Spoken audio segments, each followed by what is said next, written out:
Hi, everybody. I'm doing a presentation on the life of Mary Wollstonecraft, and I'm Maria Guerrero.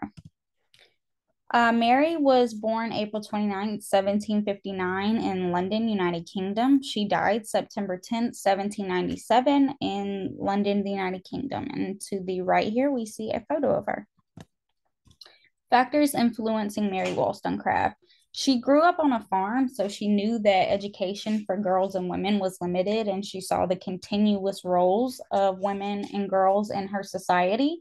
So then growing up, she decided to educate herself and read and go as far as educating and teaching others. And she noticed that the further she educated women and girls, the more influential and the more ideas they produced, and they had an equal opportunity to become more than mothers and wives in society.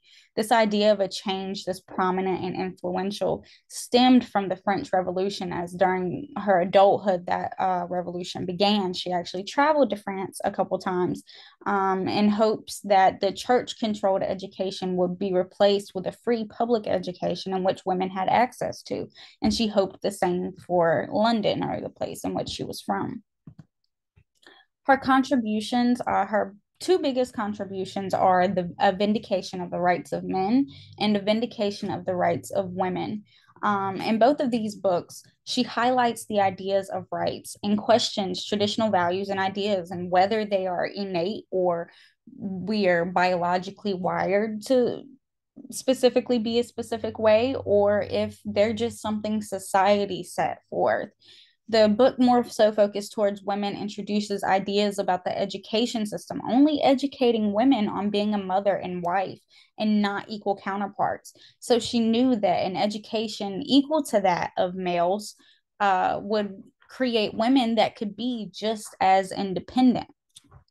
Her influence was monumental. She is often thought of as one of the first feminists and one of the first, and she wrote one of the first literary pieces advocating for equal treatment, an inherent right to equal treatment. That hadn't necessarily been heard of much before, that you were born with a right to equal treatment.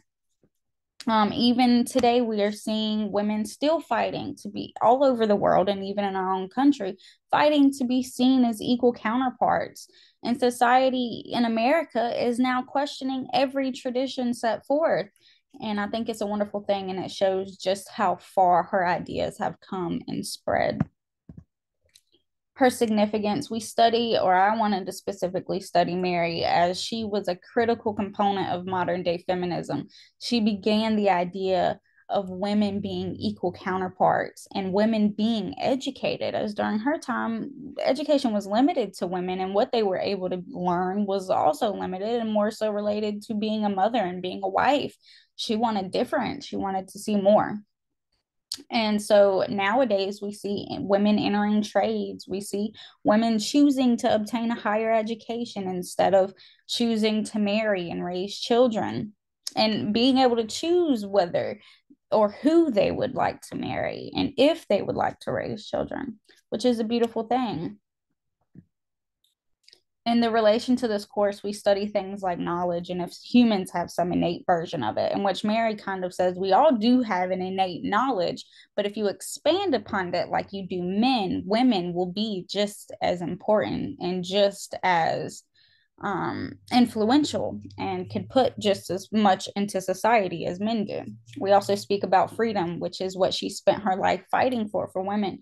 Freedom from the idea of just motherhood and just being a wife and a homemaker. More than that, the freedom to have a choice to be more than that. We also speak about justice, in which Wollstonecraft believed we wouldn't have true justice until women were treated equally and had the option of being independent of their male counterparts. An interesting fact is that Mary Wollstonecraft's daughter is Mary Shelley, the author of Frankenstein.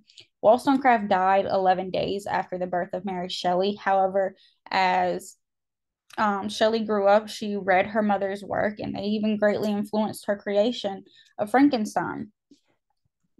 And that's all I have for you guys. So thank you so much for watching and listening. Have a great day.